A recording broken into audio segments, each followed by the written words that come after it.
Welcome everybody to Talk Freedom. Today we have a special guest, Jim Hogue and I. We're interviewing Greg Flavall. And Greg has been a pioneer in the space of hemp building and many things hemp. And he comes to us today from the great state of Oregon. Oregon, where things have gone crazy, huh? Oh yeah, love it here. Reminds us of New Zealand, but it's 10 times bigger. And of course, more fires. Is it burning now?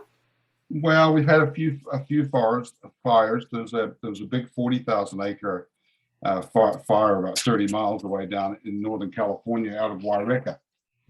That is still they're still trying to get under control. You can't see around here very far because of the smoke and the haziness. And how hot is it there? It has been. It got to last Wednesday. It was the hottest city in America, 108 degrees or something. But it's this week. It seems to be cooling down a little bit more. We're just in the 90s. But would you explain to Jim? I know you a little bit better than Jim. We go way back. I think we met in Spain and we did Spain, where Canterbury did a presentation too. Remember? Yeah. We went to Canterbury's facility. Yep. Yeah. So tell Jim what you do. Introduce yourself to Jim. Well, we do everything involved with industrial and medical hemp, including marijuana these days, because they're cousin plants, but they're all connected.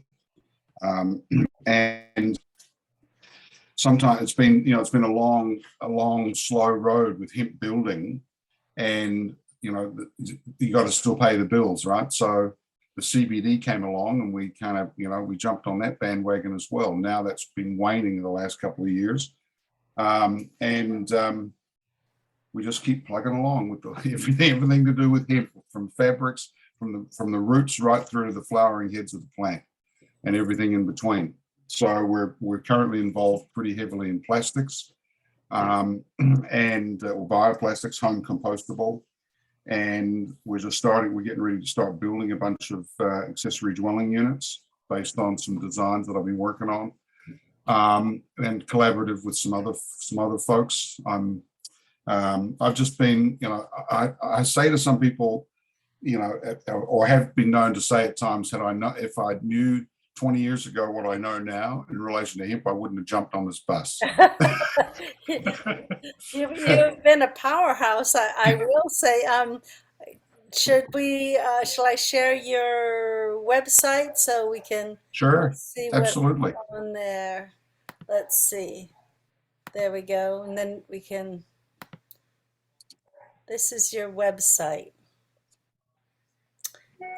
Hemp Tech Global. HempTechGlobal.com. And you wanted to go to the accessory dwellings. Let's see, you were just talking about the accessory dwellings. Yeah, so I was talking about, if you go to the granny flats section, right? Go up under hemp building, you'll see granny flats. Yep. Right, that's a pretty hot topic now. Accessory dwelling units are becoming more widely understood around the country, and those are some different designs there. They're like tiny houses, but they're designed for building in the backyard of your primary residence. And you can build up to 1,200 square feet for 50% of your residence, whichever is the least amount. So for example, if you have a 1,500 square foot primary residence, you could build 750 square foot accessory dwelling unit. If you've got a 3,000 square foot primary residence, you can only build a 1,200 square foot ADU. Some jurisdictions are limiting the max to 800 square feet, and we can work with that. Portland, for example, have an 800 maximum, but you can get comfortably a couple of bedrooms in 800 square feet. That's like 4 double garages, right? Right. So because a single car garage is about 200 square feet. So think about 4 of those, and that's a couple could live in there quite comfortably. I like the 3-bedroom, 2-bath model better, but nonetheless, depends where we're going to be building. So where was your last building that you've done? Have you done any of these yet? Haven't done any of those. That those pictures there are placeholders for the time being, based on what's available and what can be done. But there is another site, if you want to pull it up, Emily, called Flavall Mini, and it's spelled PACWALLMINI. WAC. WALLMINI? That's it. Packwallmini.com. That's them. Pull that up right there. These are partners of ours who are pre-framing. So look at, that's an accessory dwelling unit there. Yep. If you scroll down a bit further, you'll see the different designs: studio, 1-bedroom, and a 2-bedroom. Okay. Yep. And if you click on the studio, for example, or the 1-bedroom or the 2-bedroom, you can come up with, won't give you too much pricing other than starting from a certain amount, but you'll see the floor print and the elevations right there. It's something you can build on top of a garage, or you can build, side by side. That gives you the general layout. And then, of course, hemp is, and other sustainable health-based building materials are also additional extras to to building. We tried to design these structures to be ADA compliant. ADA stands for Americans for Disability Act, because a high percentage of over 65ers want to stay in their home as long as possible, and the opportunity is quickly coming to pass where families are coming back together because they're forced to, Right. because of the economy and COVID and food shortages and paying bills and mortgages and everything else. Well, we've designed a boomerang income plan around the accessory dwelling unit with the primary residence. If you'd like, I can explain that, but you've probably got a Well, whole yeah, bunch of questions. Jim, I want to let you have the floor. Do you want to ask any questions? Yes, I've made a few notes here. And I'll try to stay, for the moment, I'll stay on the topic that you have already introduced. And one of my questions is, what is the primary concern that most of your clients have? When they come to you, they say, well, what I want to build with hemp because. Because it makes them feel good is the primary reason, right? They don't the intrinsic values of indoor air quality being better. It's more expensive to build with hemp, not by very much, but you can compare the costs with regular crappy construction to hemp, and those benefits are evident when you first turn the key to walk into your new house. But most people don't give a hootenanny about all the life cycle benefits that come along with it. They just want, how much is it going to cost me to build my new house, and is hemp an alternative? Is hemp worth consideration? And we go through the song and dance of figuring out for them to compare with their architect for building regular petrochemical based materials and or against carbohydrate based materials. So do you anticipate hemp dwelling holding its value better than? Indeed, yes. And that's been proven out. The first permitted house that we built in North Carolina, in Asheville, North Carolina, we started that back in 2009. And we built that home with some recycled materials, and I can go through and list those materials for you. But essentially, our bottom line cost was $133 a square foot. When they converted to a 30-year mortgage, the bank revalued it at $210 a square foot.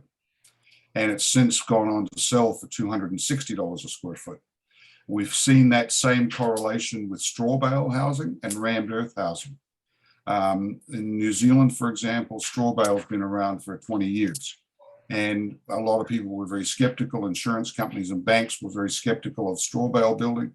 Now it has its own set of building codes, just like rammed earth and light rammed earth does. And the values have doubled. All right. So what do you see as, we have family that doesn't want to be here, so that in the house here. Now I've forgotten what I was going to. Oh yeah, another crystal ball question. What do you see happening outside of your influence and within your influence to make your own business grow? Basically, I'm an old style builder, and I've had to. I've usually circle back to my old adage, which is, "Build it, and they will come." Mhm. And that's Right. and that's exactly what we're starting to do. Actually, tomorrow morning, Wednesday morning, we're going to. And if you want to pull up, Emily, go to Hemp Tech Global and pull up the hemp pod. Let me come back and share the screen again. And while I'm doing this, I just want to say that we built a little cottage, and because we needed to know when you go in, because we were told that, it feels completely different. And indeed, when you go in our little cottage, it feels Oh yes, completely different. It feels so heavenly, like the earth is just giving you a big hug. click on the plus sign in the top right corner there. Okay? Yeah, and then go to Hemp Building and go down to Hemp Pod. Hemp pod. Click on there, and then that's a little sleep out. Carry on down, and you'll see the elevation and the plan. There's only a little 8x12, but if you carry on down, you'll see some good on the site pictures. There's the foundation framing, the regular stick framing. This was the first one that we built in New Zealand, and it's still we've done it. We did a bunch of them down there, but carry on down further, Emily, and Okay. you'll see the hemp on the outside. Carry on further, you'll see the plaster going on the outside. The next one, that's where it was. We moved it to another site, and we had an accident actually. That high ab, it was the crane that lifted it over the sidewalk at 3 metric tons, which is what this cabin weighed, with all the mag board and the hemp and the double glazing and everything else. And the high ab failed, and it dropped from a meter high, which is about almost 4 feet, onto that dirt pad, and Wow. and nothing happened. We were amazed. The doors and the windows opened and closed perfectly, and Wow. we had the typical little spider vein cracks that you get off from new construction anyway, which subsequently self-healed, but nothing. Everything worked great. So it was an accident that proved beneficial. Yeah. And then further on down, that's where it was installed at a final resting place and turned into an Airbnb. So you can see it right there. Yep. And you sent us Steve. Was it Steve from Mexico? Stephen Clark. Stephen Yes. Clark, and he told us about how the hempcrete buildings there were standing up to the earthquakes. They were Yes. self-healing. And Yes, they do. we had a little experience with moving our little hempcrete cabin, which I think is about twice as long. We moved half of it on the back of a car carrier. And Oh, yes. when it came off the car carrier, and that was serious because they just didn't slide off. They had to like jiggle it off. It did so well. It didn't break or anything. That's great. Did you use magnesium oxide board on the inside of that building? No, no. In fact, we haven't plastered yet because I thought we were going to move it again because that we thought we were going to, but now we think we're gonna keep it where it is. And Right on. I should tell you about it sometime. We made the roof so on hinges so it could open up into a gambrel, and we haven't done that yet. But anyway, Nice. That's a good idea. it's a work in progress. But it is so completely different. People can't understand until they go in Yeah.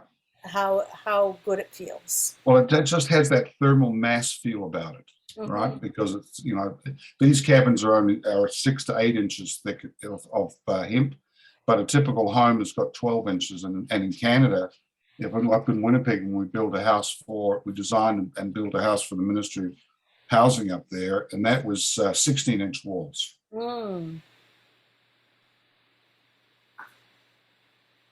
Jim, you look like you've written a couple of questions down. Yes. When Emily and I were looking into the product from Canada, I found out that there were 3 types of hemp in the areas that we were looking at that were very tightly controlled, apparently by the government. Some for fiber, some for oil, and I forget the other. So what I'm wondering is, are you focused on different kinds of hemp for different reasons, or are you pretty much focused on just the building? And which hemp, does that hemp have a name? Well, that's a very good question, and I'll break that up for you. It's going to take me a few minutes to explain this properly so people can understand it. But what we're growing here in Northern California and Southern Oregon, Southern Oregon is like the extension of the Emerald Triangle of Northern California. So they grow fantastic bud here, and which was basically, it's a weed growing area, right? Where they grow medicinal, licensed, recreational, you name it, they grow it here. So when they see me coming along, they know I'm a fiber guy. So that skull and crossbones come up, and this is Oregon's a carry state. So I've been shown a few Smith and Wessons if I pull out my fiber hemp seeds. But having said that, if we go northeast of Klamath and up into the higher elevations area, where you've got big sheep and dairy country and potato growers, we could easily grow fiber hemp up there.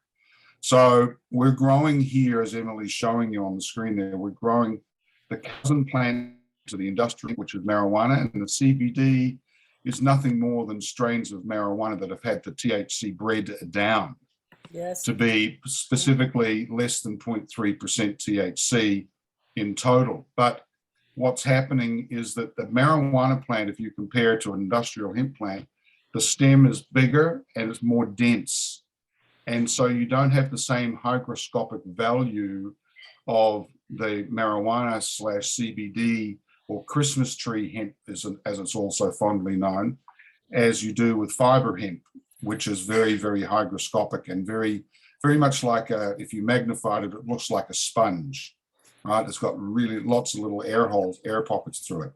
And that makes for very good insulation. So to give you an example of the difference, if we build a regular home with 12-inch thick hempcrete like you've done there in Virginia, Emily, you'll get the R value of 2.5, 2.4, 2.5 per inch, which will give you on a 12-inch wall, 2.4 times 12 will give you R28, R29, right? And if you use less binder and don't tamp it as much in the ceiling, you'll get an R3 per inch. But that's so you've got plenty of R value in a 12-inch wall. If I was to use the Christmas tree hemp stalks and grind those up and mulch those up and use those, I'd have to do the equivalent of an 18-inch wall thickness to get the same R value as a 12-inch thick wall with fiber hemp. Let me see if I can get a picture of some hemp shiv. And this is the stuff that's in the middle of the stalk that actually moves the energy. It moves the water and stuff. So it moves the vapor. So to give you a breakdown of how hempcrete came to be, is that you've got the inner woody pith of the plant, which is showing there, which is hygroscopic and it's vapor permeable. But if you put it in a wall system, it's going to deteriorate with moisture and heat, right? Yep. So what we do is we want to encapsulate that and protect it from decay. So we mix it with some cementitious type material. Well, cement is a one-way breather, whereas the lime, high calcium lime, will protect it and also allow it to breathe, and it also gives it that additional fire retardancy.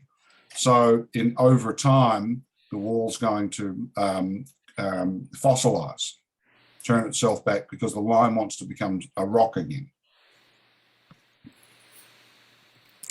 Yeah, so have you run into the same trouble that we have, which is you might get an owner that wants it, but then you won't have a contractor that will get behind it, and it's just hard to bring the whole industry forward as a team.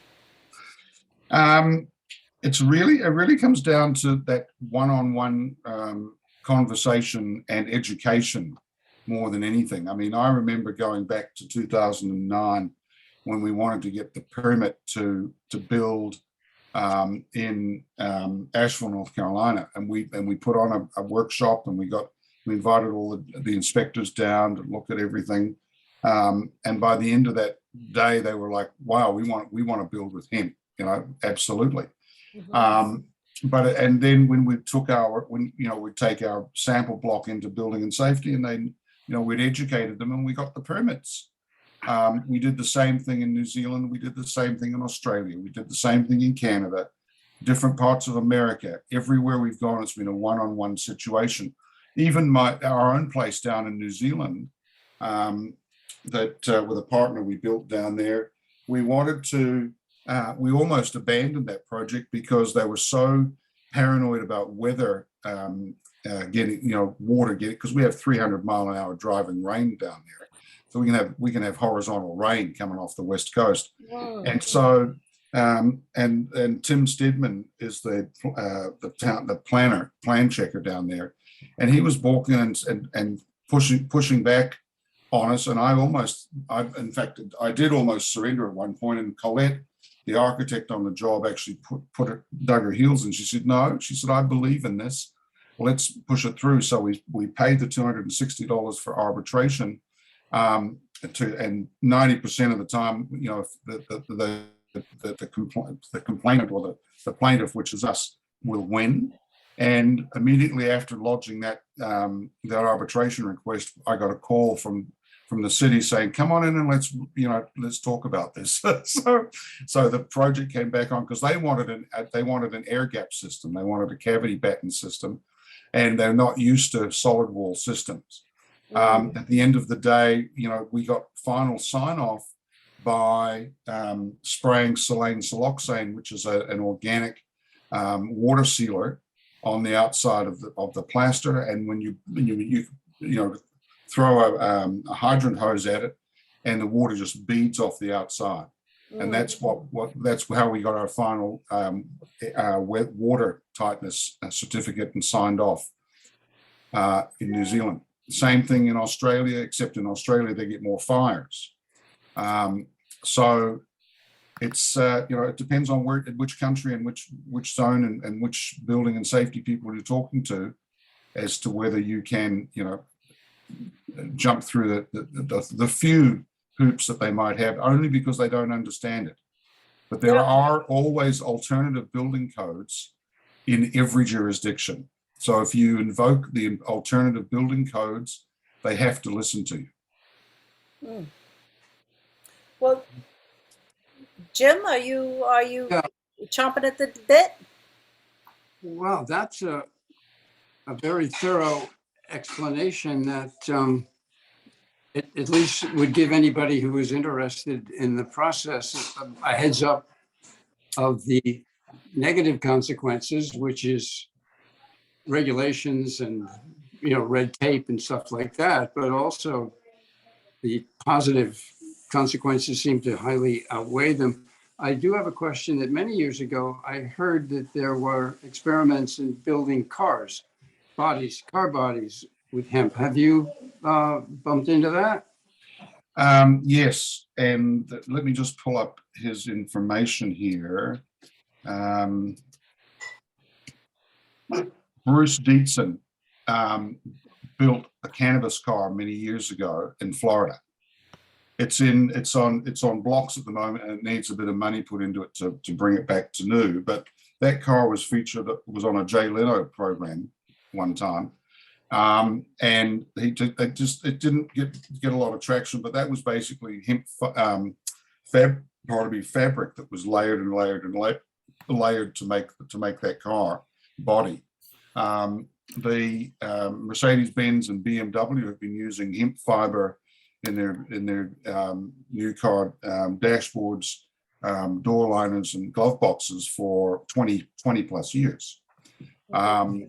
And they had a little bit of a hiccup back in 2008, 9, and 10 when the market went south.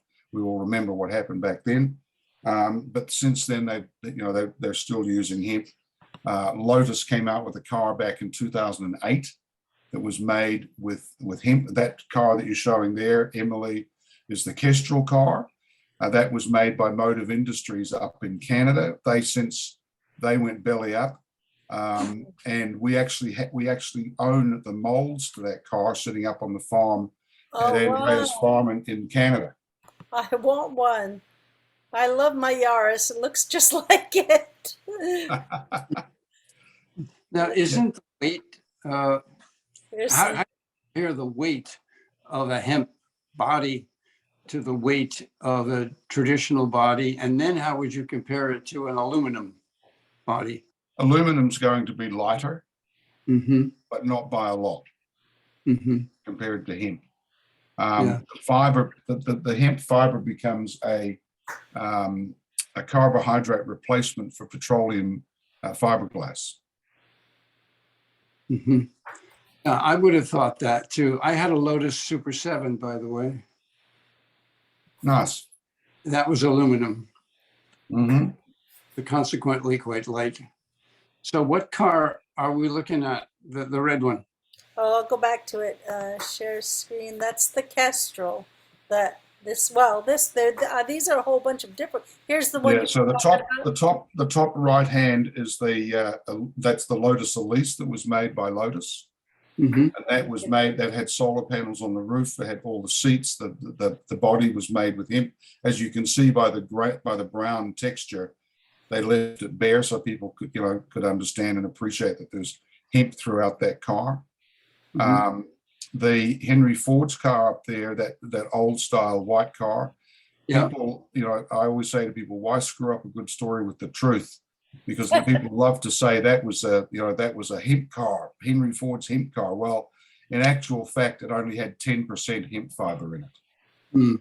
Most of flax? Was it flax? Most of it, yeah. It was other plant materials, but hemp was only 10% of that body. Okay. Well, we have a great story that you may have heard of, even as far away as you are.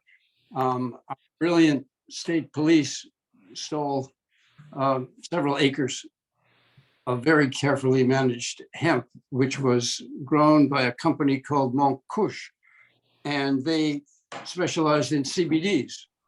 Yes. I'm not surprised that the Vermont State Police would do that, because I consider them basically incompetent, and this proves it.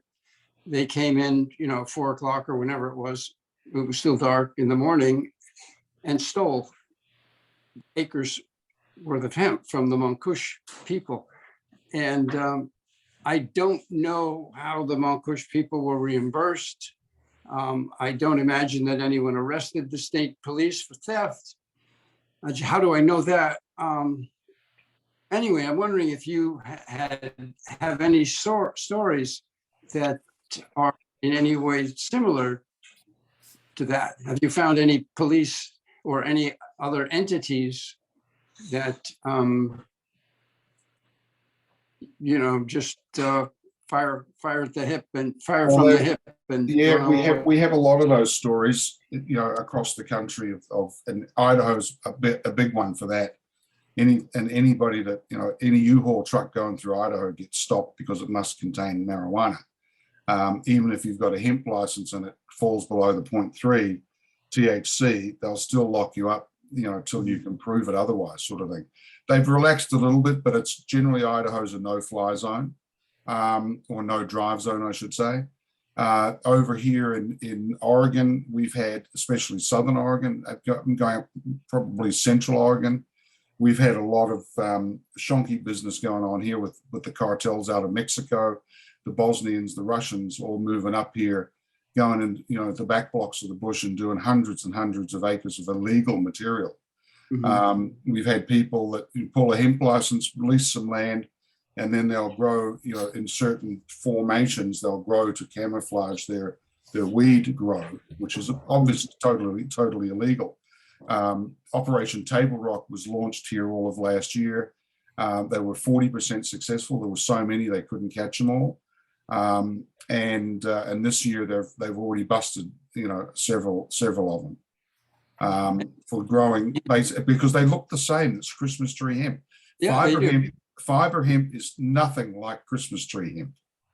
Right? No. So we're planting, for our Christmas tree CBD material, we're planting at a rate of 1,800 plants per acre, right?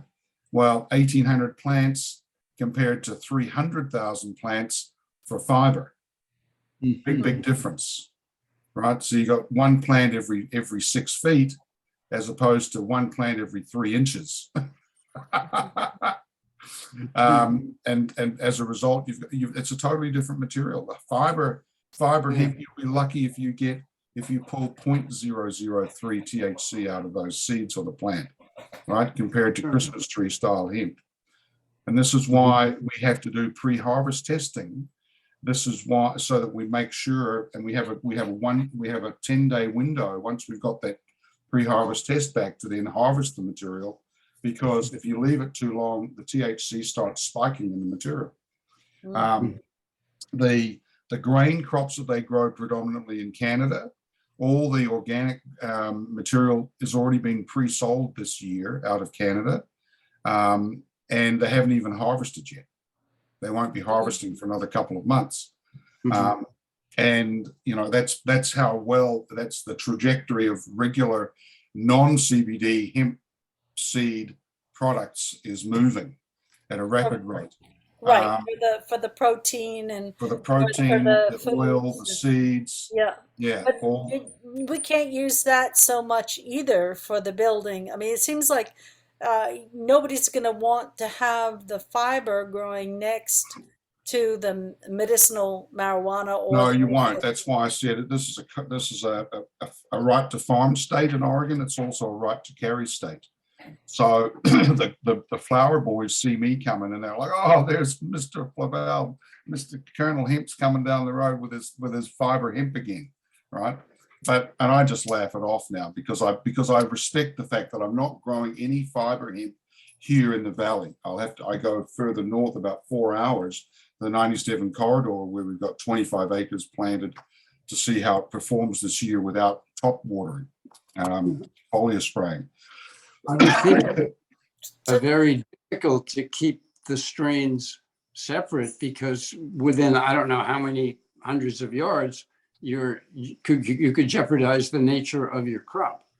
Yes, indeed, and you know you're never going to get 100% feminized seeds to grow in your field, right?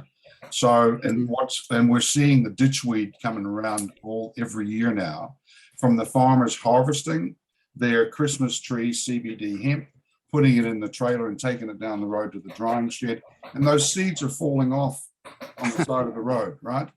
And so they spring up again the following season, and they're pretty hardy plants, right? Yeah. I've educated a few farmers around here to direct seed instead of doing starts for their CBD plants. Because if you direct seed, if you take 2 seeds, one put in a starter pot, and then go and transplant it when it's about 6-8 inches tall, that plant will be at least a foot to 2 feet shorter and lighter in color than a direct seeded material. It really doesn't like the transplant. Correct. When you direct seed, you have a pretty high percentage of growth. Correct, as long as you respect the bird population locally. Well, yeah, because the drift of the pollen is what marijuana growers really don't like. So that's why we have certain states like Kentucky's doing more fiber. Can you talk about how people can get material, and the state of the supplies, and given everything? So yeah, the supply lines are there to get seed for grain or for fiber out of Canada. but we can't go the other way. So, for example, there are companies that have grown willy-nilly fiber and grain down here in America. They can't sell it into Canada because Health Canada have registered seed varieties that you must adhere to. Whereas here in the US, it's very much wild west. You put a couple of strains together you like, and you create another hybrid plant, and next thing you know, you got a new strain. You put any name on it you like, right? But that grain cannot go into Canada because they won't allow it. There are companies here growing under contract with Canadian companies like Manitoba Harvest or Nutiva for getting grain back into Canada. It's a difference in price too. Your planting seed or your grain planting seed is around, call it $10 a pound, right? And a pound has about 10 to 12,000 seeds in it, right? So that's a lot, and you're going to be planting at around 30 to 50, depending on strain, 30 to 50 pounds per acre, right, for grain or for fiber. Whereas with CBD, you're paying $1 a seed. So you've got $1,800 worth of seed for 1,800 plants per acre going down, right? So the heady years of 2018 and 19 have gone. People have realized that there's been a lot of decimation in the industry, and probably 75 to 80% of all the players have gone belly up, gone off to do something else because they couldn't make their millions growing CBD hemp. But anyway, we're all three of us sitting here know and appreciate and respect that the fiber and grain hemp are the future. Mm-hmm.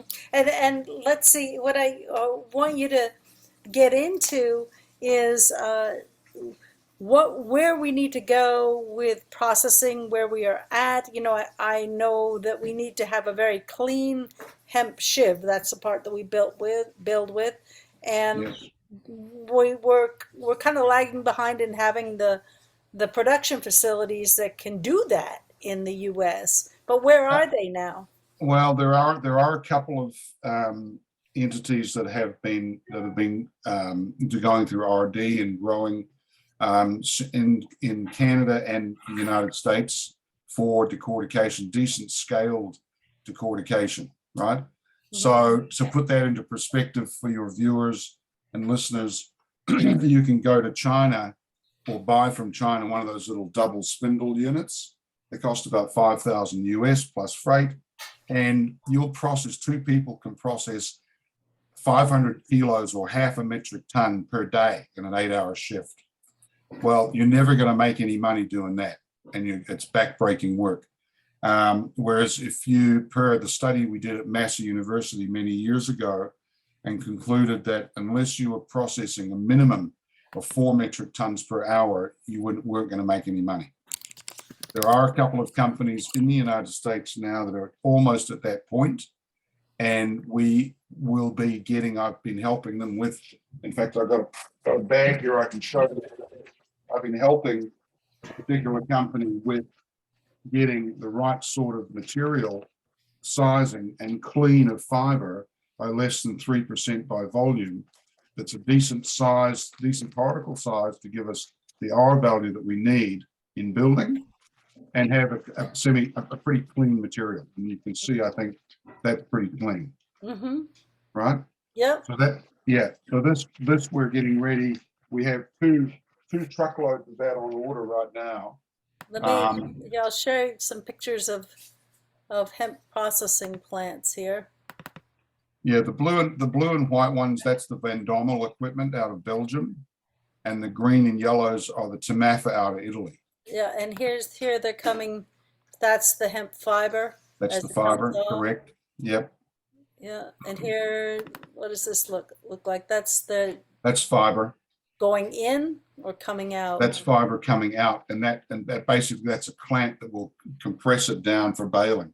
Because you remember after Spain, we went up to England to the plant there. Yeah, to Hemcore. Hemcore, that's right. And we were impressed that it was a dry process and Uh-huh. that they used everything, even to the dust. They used the dust to make pellets. The dust, yeah, the dust is can be used to make high calorific biomass logs, which they used, and Hmm. that's basically pulled out of the air circulation and intake system. Hmm. So it was really impressive. It was that one cost at that time several like something like 20 million at that That time. one, they were doing around 8 tons per hour, back in their heyday, and that Hmm. was and that cost was 1 million euros per ton. So times eight an hour, is eight. It cost them just over 12 mil euros, which would have been close to 20 million American. You're correct. With the amount of money that's going into green technology, I think it would be helpful to share just how green hemp building is, how much CO2 it sequesters, and why it should be very compelling for anybody who's particularly interested in sequestering CO2. Well, the point is that most people don't give a hoot nanny about carbon sequestration because they don't understand it. But from a practical mathematical perspective, it's logical to break it up, and I'll explain it in more detail. We lock up 5 to 6 metric tons of CO2 with the embodied CO2 we've captured from growing the hemp, decorticating it, and even with the diesel to plow the field, till the field, plant the field, harvest the field, bale the field, and decorticate the material, all of that energy cost, and we're still minus 3 pounds per cubic foot of CO2, net negative 3 pounds.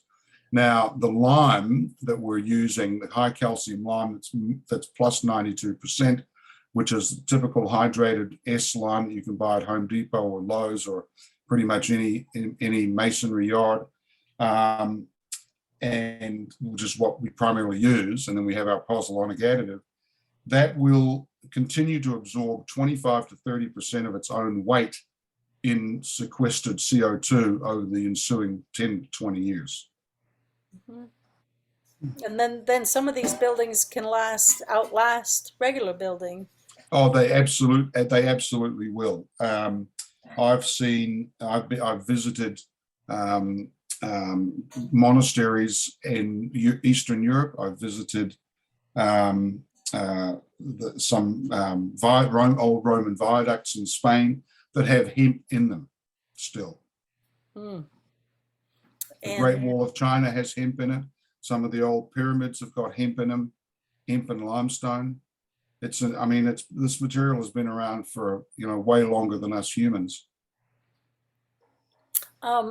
you haven't spoken about its fireproofness, and I think that is something that really people would get excited about. That's interesting you bring that up because part of my third eye vision here for down here at our 2 acres on the main road that we're going to start building a bunch of hemp structures is I'm going to do one structure that's just typical 12-inch wall that is maybe 8 feet tall, which would replicate a typical wall height exterior ceiling of a house, by 6 to 8 feet long. We might only make it 4 feet. I haven't really decided yet. I'll wing it as I'm going along, building it, because I'm going to build another wall next to it that's regular, the same 2x4 framing with pink bed insulation in it and drywall on the outside, right? Just like you do typical wall framing. And then I'm going to get the local fire department to come down and try and blowtorch them both. I pulled up. I did pull up an image of somebody burning hemp. Whoops, that's not it. That's not it. Let's see. It's over here. Here we go. There you go. We got in trouble for bringing a torch into the Senate building down in D.C. I didn't know it was in my package. I was bringing down the hempcrete. They thought we were going to torch torch Uh, the whole building or something. But you can see it's not catching on fire. It, just kind of smolders. Yeah, you'll see that even the blue tip of that gas bottle flame will be red hot, and you'll see that the heat in the center of the circle. But other than that, it's going black pretty quickly and singeing. And even after an hour and a half, 2 hours, a 12-inch wall exposed to that sort of intense heat, you'll still be able to touch it from the other side. Yep. And then I think it's going to go off in a second, and you'll see how quickly. See, and then it just is. It's just It just, yeah, cold. ends. Yeah. Just ends. And that depends. That has a lot to do with the lime more than the hemp, Right. right? Because lime is the DNA of lime, high calcium lime, is like a starburst, and it always holds moisture because that wall will continue at about 8 to 9% moisture content. And so when it gets hot, it's like humans. When we get hot, we sweat. The lime sweats, which slows down the spread of the flame or the heat. Is We that actually have. sorry? Is that what's happening, or is that what's keeping it from bursting? That's in reality what's actually happening. Yes. Wow. Yeah. So it depends on the denseness of the material. So the smaller the particle sizes, the denser the wall, the lower the R value, right? And it's just it has a fire resistance of around 1.5 hours per 12 inches, right? So that would make a difference in your area where the forest fires. Do you think it would? Oh, yes, indeed. And that's why I sent you that link the other day in relation to the Oregon new fire maps that have come down. That's already impacting people that I know of, not us. We if you plug in our address, we're actually in the yellow zone, which means we're a moderate fire risk. And our neighbors directly left of us are yellow, but our elderly neighbors right to our right, they're in an extreme fire zone. Don't ask me how. It's like some people at OSU just threw darts at a board and said, okay, yellow, green, orange, red. The block, all the people across the street from us are they're completely in an orange zone. I mean, it's nuts. But people are having their insurances cancelled, and to find a replacement, they're paying $2,000 to $3,000 more in premium to get the fire insurance. Wow. This is the impact that's going to have, especially on tight, budget conscious people, because, for example, interest rates are going up. The cost of a mortgage is going up. If you want to replace your asphalt roof, to go into the city to get a permit to do that, they're going to say, where's your fire zone? You're in the orange zone. You're going to have to get new engineering done to take a heavier roof, like a metal, cement, tile, right? Which impacts the weight of your trusses. So now you've got to get a structural engineer in there, do up a new set of plans. That's more money, and then the metal roofing is more expensive. Even a living roof is a bit more expensive, but they take up a bit more weight, right? Mm-hmm. So, and then it comes to the cladding of the house. Well, there's a lot of cedar shingles around Oregon, right? So it's a timber state, lumber state. And those, even with the paint, you've got a petrochemical paint on there. So they were not what's classed as fire hardened. And this is the big push, is to have people fire harden their homes. And so that becomes more cost out of pocket for people. And now and then the flow-on effect of that is you've got lenders who are going to start calling in loans because there's no insurance on them, because the fire insurance companies have dropped them. Wow. You'd think that the government would get a lot of grants going, wouldn't you? Well, they're always slow off the mark. They're the first ones to change the rules and then expect us to follow them, but they don't have any follow through. Yeah. And we're looking at a lot of different shortages coming down the road. Housing is going to be one of them. That's why our accessory dwelling units, we use as much as possible health-based building materials, sustainable where we can. But some materials there aren't alternatives for, right? And so that's what that we use what we've got access to. But for the most part, we can be building real healthy buildings. But, you know, coming back to one of your questions earlier about costings and everything else, yes, it costs a little bit more to build with hemp, but you're going to live longer, you're going to be healthier because the indoor air quality is so much better. Is that important to you? I think it should be. There's more and more, you know, us baby boomers, there are more of us. There's, you know, over 10,000 Americans every day turning 65. They don't have as, you know, they've been working hard to pay off the 30-year mortgage. They own their home outright. Now what do they do with it? Right? To go into assisted living is very, very expensive, right? But the kids have grown up and taken the grandchildren to parts unknown, and they can't afford a mortgage, they can't afford to buy a house, they can't afford to move into town, so they're living in, you know, they're living in bedroom communities, paying now an extra $300 or $400 a month to fill the gas tank to get to work. Mm-hmm. Right? That money could be going into paying off an ADU loan for $100,000 to $200,000 that you've borrowed out of your existing residence, which is coming back to my boomerang income plan. Mm-hmm. Boomerang being the Aussie term, you know, that the boomerang in Australia, you throw it out and it comes back to you. That's right. Well, that's how I see the ADU plan, the boomerang income plan, because, you know, mum and dad can reach in to take some of that equity out of the existing home, and have the kids pay that loan off. And now we've built a nice, comfortable ADA compliant ADU in the backyard, granny flat.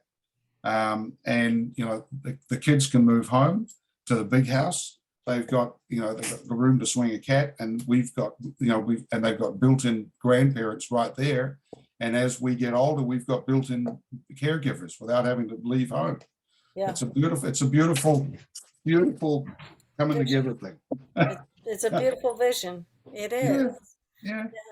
And you haven't really gotten into how importantly clean the material is to live in, and how many of the asthmas and the different issues that, as especially with the kids who have a bigger chemical overload, are getting into, you know, will be helped with.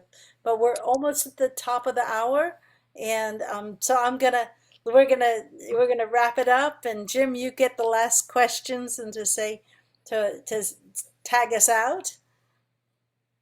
Sure. It looks to me as though, even though Vermont is a right to farm state and a carry state, we don't have the infrastructure to process No. the hemp.